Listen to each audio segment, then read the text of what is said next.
नमस्कार दोस्तों, उम्मीद करता हूँ कि आप लोग बेहतर होंगे या बेहतर बनने की कोशिश में होंगे।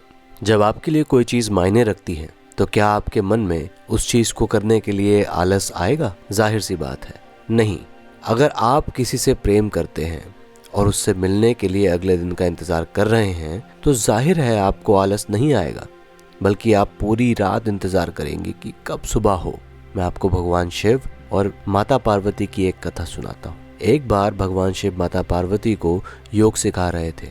माता पार्वती योग सीखने के लिए बहुत उत्सुक थी और वो उस परम ज्ञान को जानना चाहती थी, क्योंकि वो भगवान शिव को एक अद्भुत जीव के रूप में देखती थी।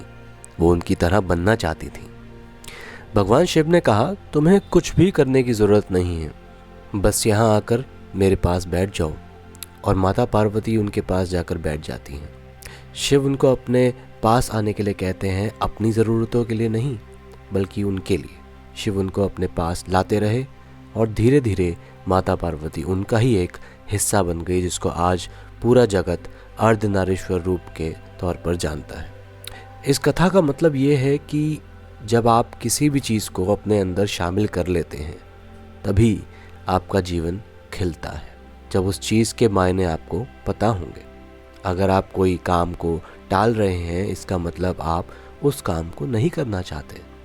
इसका मतलब उस काम को आपने जीवन की भागदौड़ में चुन लिया है जो आप कभी करना ही नहीं चाहते थे, इसलिए उस काम को आप टाल रहे हैं।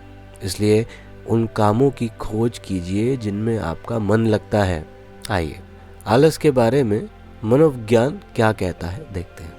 वैज्ञानिकों ने पाया कि हमारा मस्तिष्क सहज रूप से गतिहीन व्यवहार के प्रति आकर्षित होता है। आलस हमारे शरीर में नहीं, हमारे दिमाग में है। कनाडा में ब्रिटिश कोलंबिया विश्वविद्यालय UBC के शोधकर्ताओं ने इस व्यायाम विरोधाभास को समझने के लिए मस्तिष्क कनेक्शन का अध्ययन किया। अध्ययन में उन्होंने पाया उन लोगों को बहुत आलस महसूस हो रहा है जो लोग जिम जाते हैं, क्योंकि उनको जिम जाने से ज़्यादा सोफे पर लेटने में ज़्यादा आनंद महसूस हो रहा है, क्योंकि उनको आलस आ रहा है। दशकों से समाज ने लोगों को शारीरिक रूप से अधिक सक्रिय होने के लिए प्रोत्साहित किया है। फिर भी आंकड़े बताते हैं कि हमारे सर्वोत्तम इरादों के बावजूद हम वास्तव में कम सक्रिय होते जा रहे हैं। यदि आपको ऐसा लगता है कि आप किसी मुसीबत में फंस गए हैं तो इसमें कोई आश्चर्य की बात नहीं है कि आप आलसी महसूस करने लगें। जब हम एक उबाऊ या नीरस दिनचर्या में फंस जाते हैं तो हमारा दिमाग वास्तव में बंद हो सकता है और काम करना बंद कर सकता है। इससे हमें कुछ और करने में अनिच्छा और अरुचि महसूस हो सकती है। इससे निपटने के लिए अपनी दिनचर्या को मिश्रित करने और अपने मस्तिष्क को व्यस्त रखने के तरीके ढूंढना महत्वपूर्ण है। हर दिन कुछ नया आजमाएं, भले ही वो कुछ छोटा ही क्यों ना हो।